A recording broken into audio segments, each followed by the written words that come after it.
Uma das questões bíblicas muito importantes é você manter a palavra de Deus completamente da maneira que a interpretação quer ensinar à humanidade. Se houver mudança nas interpretações das Escrituras, isso dá uma oportunidade para o mal ele entrar na vida das pessoas. Então, quando você vê um pregador que desvia a pregação da palavra, não obedece à palavra, mesmo tendo outros vários e vários pregadores dizendo esse caminho que você está seguindo está errado, né? Já que o Espírito Santo é um só sobre todas as igrejas, com certeza vai ter gente se aproveitando da fé, como teve na época de todos os discípulos. E é de suma importância você poder abrir a sua Bíblia e você poder ter as respostas adequadas. Aquelas respostas que Jesus quis dar, aquelas respostas inspiradas por Deus. Porque se você não tiver isso na sua vida, você não vai ser bem-aventurado. Você não vai conseguir achar o temor do Senhor. Se você vai por um outro caminho, causa sofrimento para você. É por isso que a gente luta tanto contra as heresias. Nós temos hoje em dia líderes espirituais que não têm nada de espiritual. E eu não digo nem a vida deles. Eu digo que eles não são fiéis à palavra de Deus. Eles não são fiéis àquilo que eles ensinam na igreja, porque são mercenários da fé. Os mercenários da fé, eles não se mantêm na integridade das Escrituras, porque se ele ensinar as Escrituras conforme ela vai revelar que ele é um falso profeta, que ele é um anticristo. Todo aquele que carrega uma doutrina diferente, um ensinamento diferente das Escrituras, é um tipo de anticristo. Quando Jesus disse, aquele que comigo não junta, espalha, ele está dizendo exatamente isso. Não, ou você junta com Jesus ou você está espalhando. Só que tem uns que espalham na ignorância e outros que espalham sabendo que o povo não tem conhecimento, que o povo tem uma ignorância acerca das Escrituras, e eles se colocam naquela situação para se aproveitar, porque sempre vai ter gente iniciando na fé. Sempre vai ter, é um campo muito vasto, é muito fácil ganhar dinheiro ali. Sempre vai ter alguém que não conhece as Escrituras. E o Espírito Santo de Deus nos faz ser pessoas simples, naturais, pessoas que não precisam falar com palavras, palavras especiais, como os advogados, como os juízes. Porque Jesus sempre foi simples. Jesus falava de coisas simples para pessoas simples. Ele falava de semeadura. Ele falava de uma forma tão simples que os simples conseguiam entender. Hoje em dia, o cara vai pregar, você não entende nada que o cara está pregando. O cara viaja, ele tem muito entendimento teológico, mas ele viaja e se esquece do principal, o foco, a simplicidade. Muita gente não vai ser teólogo, muita gente não vai ser pregador e nem foi chamado para isso. Isso não importa. O que importa é que se nós não mantivermos as Escrituras conforme elas são, quando vier o anticristo, muitos se perderão. Até rimou isso aí. Porque se hoje em dia você transforma em mito qualquer idiota, o anticristo vai ser um mito para você. Com certeza o anticristo vai ser um mito. Porque ele vai vir como Jesus Cristo, de uma forma bondosa, fazendo sinais e prodígios. Como muitos não vão crer nisso? Tem gente fazendo caravana para ver uma imagem que está supostamente chorando lá em outro lugar, em outro país. Com toda essa idolatria, como que essas pessoas não vão aceitar o anticristo como sendo ele Jesus? Como que elas não vão ser enganadas, gente? É por isso que é muito importante, quando vocês virem eu ou outras pessoas lutando, não importa se eu cair, não importa, o evangelho tem que seguir. Não importa a minha vida, o que importa é que o evangelho tem que seguir. Os homens caem, os homens se prostram, os homens são fracos, mas o evangelho tem que seguir puro. Não existe alguém como um muleta espiritual. O nosso pastor é Jesus Cristo. Então, não importa se, fulano de tal teve um pastor do passado que cometeu adultério, que errou. Não importa. O que ele pregou foi verdade. O que ele pregou era verdade. Agora, quanto à vida dele, ele não cuidou, ele não vigiou, ele caiu, mas isso não significa que tudo que ele pregou era uma mentira. É assim que o mundo vê a gente. Olha lá, ó. Tá vendo? Caiu. Olha lá, tudo que fez não vale nada. É assim que o diabo quer que as pessoas pensem. Que os esforços sejam... O diabo faz de tudo, né? E a gente ainda tem essa vida tão medíocre, né? Porque não conseguimos ficar próximos de Deus todos os dias. É tão bom. Deus nos dá a oportunidade de nos aproximarmos dele todos os dias, a todo momento, a qualquer pensamento, a qualquer respiração, Mas nós somos vidrados no mundo, nós somos presos nas coisas do mundo, nós somos distraídos, nós cobiçamos. Nós temos cobiças na mente, no coração, nós somos fracos. Todo mundo é assim. E o contato está aberto, o Espírito Santo está aberto. Eu lembro de um amigo que eu sempre via ele no ônibus, e quando eu olhava no semblante dele, eu via a presença de Deus.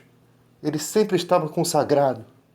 E depois de um tempo, eu comecei a ver ele totalmente perdido. Você percebe e você sente uma tristeza por ele, porque ele está trocando tudo por nada, ou por alguma coisa. Ele trocou a presença de Deus. Então o que eu faço? Eu oro, peço a Deus. Não é para julgar. Se eu for conversar com uma pessoa, eu vou falar para ela, eu via o brilho do Espírito Santo, mas eu não vejo mais. Quem sabe essa palavra possa trazer de volta a ele. Não diz a palavra que se alegra no céu os anjos diante de Deus quando o pecador se arrepende? Você pode não estar vivendo em adultério e estar afastado de Deus. Você pode não estar fazendo nada de errado, mas você também não está ligado a Deus. Já está errando. Tem que estar conectado com Deus. Você não liga um rádio para ouvir uma rádio que você gosta em outra estação. Você tem que estar na estação de Deus. Você tem que estar na estação onde Deus fala. Você tem que estar conectado. Hoje em dia, nós temos muitos pregadores que ficam com medo de falar, porque tem medo de perder aquele dizimista fiel da igreja, aquele que é rico. Eu não estou nem aí.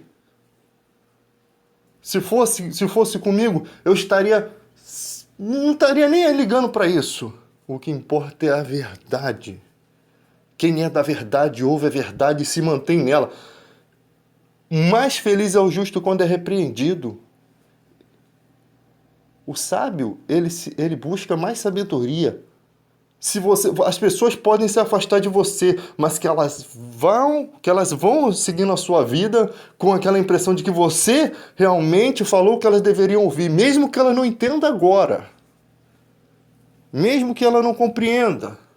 Mas você foi a única pessoa que foi capaz, que não olhou para o tamanho do dízimo dela, que não olhou para o carro dela, você não estava nem aí. Se ela tivesse que ir embora, você não tem nada preso. Foi assim que o profeta, né, quando Naamã foi lá, ofereceu algumas bênçãos, negativo. O poder não é meu, é de Deus. Não quero nada seu. Pela cura, você não pode pagar pela cura, Naamã. É como se fosse isso. É de graça, é de Deus, é dom, é bondade, é amor de Deus. Eu não posso me aproveitar dessa situação. E o que acontece hoje em dia é que algumas pessoas se aproveitam. Aí o que Deus faz? Sai, e quem fica operando naquela igreja são os demônios, enganando aquela pessoa. E ela está achando que é Deus que está fazendo os sinais. Deus não pode apoiar o engano, gente. Quem apoia o engano é o diabo. Quem fazia aquela jovem adivinhar as coisas era o diabo, quando Paulo a repreende. Toda vez que Paulo saía para a oração, aquela mulher vinha e gritava para todo mundo ouvir: esses são servos do Deus Altíssimo. Vos prego o caminho da salvação, em um lugar que Paulo queria ficar discretamente pregando o evangelho. Ou seja, Paulo não ia lá no meio da idolatria e começava a chutar as coisas e falar que tudo aquilo ali não servia de nada e que hoje em dia católico não serve para nada. É como se fosse isso, mas lógico que o catolicismo é uma bênção em relação àquela idolatria daquela época. E a gente tem que entender uma coisa. Muita gente se prostra diante de uma imagem hoje em dia porque ainda não conhece o Deus verdadeiro, ainda não conhece. Mas mesmo assim elas estão no caminho em busca. Elas são pessoas do bem, elas são pessoas, mas só que é como na cidade lá onde havia um altar ao Deus desconhecido, que Deus permitiu que aquele povo vivesse seguindo as suas imagens. Até que chegou um dia que eles descobriram que aquele Deus desconhecido era o Deus que Paulo pregava, era o verdadeiro Deus, que no passado curou a praga daquela cidade. Estude a história direitinho. Então aquela jovem sempre adivinhava as coisas. No momento que Paulo saía, aquela mulher incomodava ele. Não deixava ele discretamente pregar o evangelho. E aí sabe o que aconteceu? Paulo percebeu que era um demônio ali. E ele relata isso para a gente ter ideia. Só que aquele lugar era um lugar que era idolatria à deusa Diana. Então aquela jovem, pela história, ela profetizava e apoiava o templo da deusa Diana. Aí você vê que o diabo, ele não faz nada, ele não faz nada sem um propósito. Quando Paulo expulsa o demônio daquela jovem, homens que ganhavam dinheiro com aquela adivinhação daquela mulher, que faziam níveis de prata para vender, da deusa Diana, se eu não me engano, deusa Diana, espancaram Paulo, bateram em Paulo. Paulo não queria ficar tomando surra por causa do evangelho, mas se tivesse que tomar, ele tomava, mas ele evitava. Não havia necessidade. Acabou que a coisa desandou, mas foi maior ainda. E o que acontece? Aquela jovem fica liberta, né? Porque ela era escrava daqueles homens. Os homens ganhavam dinheiro. Se um dia o evangelho chegasse no coração dela, e não chegaria se aquele demônio de adivinhação estivesse ainda enganando ela, só chegaria se Paulo, no caso, só deve ter chegado quando Paulo expulsou aquele demônio dela. Aquela jovem vivia enganada. Tem muita religião que nasceram pessoas que foram enganadas por demônio, como aquela jovem. Percebe-se isso? Você tem na história aí, ó, espiritismo, pessoas que são enganadas por demônios porque acham que as visões que têm são de Deus. Você imagina, você não tem contato com o evangelho. Aí aparece um anjo ou começa você a adivinhar as coisas e as coisas acertarem, as coisas darem certo.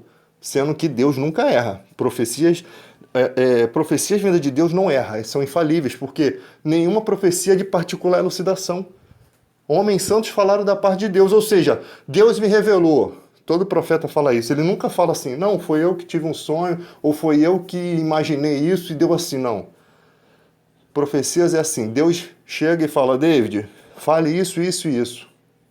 E Deus revela. E acontece. E 100% de chance, porque Deus é infalível, Deus é perfeito. Ah, o cara adivinhou que 10 aviões iam cair, mas só caíram 9. Só caíram 9,9,9,9. Não é de Deus. Porque aí você descobre, porque Deus é infalível. E as falsas profecias não são infalíveis. Você tem canais no YouTube aí profetizando coisas sobre o presidente, tudo mentira, não acontece. E o povo fica lá igual uns imbecis ali, vidrado naquilo. Vocês tinham que virar as costas porque vocês estão apoiando a idolatria. Vocês estão apoiando o erro. Há um tempo atrás, tá igual aquela época da igreja que falava que a Xuxa era do diabo só porque você girava o disco ao contrário e saía uma voz maluca. Alguma pessoa ouve disco ao contrário? E mesmo que ouvisse, você não tá... Idolatria, gente. Idolatria. Por exemplo, você tem a estátua de Dom Pedro I aqui. Tudo bem, representação de Dom Pedro I. Enquanto não tiver ninguém se ajoelhando diante dela e adorando aquilo, não é idolatria, gente. Idolatria tem que estar intencionado em transformar aquilo. Ah, eu tropecei na imagem, eu tinha um pé torto, eu tropecei na imagem, meu pé ficou curado. Aí vem outras pessoas e começa também a fazer o mesmo. Isso é idolatria. Porque elas estão colocando naquela imagem uma responsabilidade de ela curar as pessoas. Elas estão assegurando que aquela imagem faz milagres. Estão dando uma deidade àquela imagem. Isso é idolatria. Enquanto aquela imagem só representar o Dom Pedro, não tem problema nenhum. Só vai acontecer, o pombo vai cagar na cabeça dele lá, né? Quando você vê na praça, quando tu vai bater a foto, tá tudo sujo lá. Não tem nada de Deus ali. Enquanto aquilo ali for uma representação comum, não tem problema algum. Não tem problema nenhum. Agora, quando se passa a idolatrar, aí sim tem problema. Você pode descobrir isso lá na história bíblica, né? Quando o Moisés vai lá para o monte e depois, quando volta, fizeram um bezerro de ouro para adorar. Eles trocaram Deus por um bezerro de ouro. O Deus que já havia sustentado eles. Deus sustentou o povo no deserto durante 40 anos e a roupa não se consumiu. E o povo não acreditava que Deus poderia dar aquela terra onde havia gigantes para eles. Só Josué e Caleb tinham fé. Porque eles não murmuravam. Porque eles confiavam. Eles mantiveram a fé. Caleb diz, tinha 40 anos quando Deus fez a promessa, agora tenho 80, mas eu tenho certeza, porque no meu coração tem vitalidade suficiente para crer que a promessa vai se cumprir. Deus, ainda que a promessa se estenda, Ele não faz você perder as esperanças. Ele gera em você a esperança. Ele gera você, Ele trabalha no seu coração para você ter fé, ter confiança. Você imagina. Com tudo isso que eu quis explicar a vocês, é por isso que o Evangelho tem que se manter fiel. O Evangelho tem que se manter imaculado. Mas como que isso acontece? Vocês ficam dando dízimos para os maiores picaretas da história, gente. Nós estamos na era da informação. O ímpio chega para você e fala assim, o ímpio que eu falo é o cara que não está na igreja, né? Ele chega para você e fala assim, seu pastor é um picareta. Aí você fala, não é não. Aí quando você vai fazer a prova real, até os cristãos falam que o teu pastor é um picareta. E como que é isso?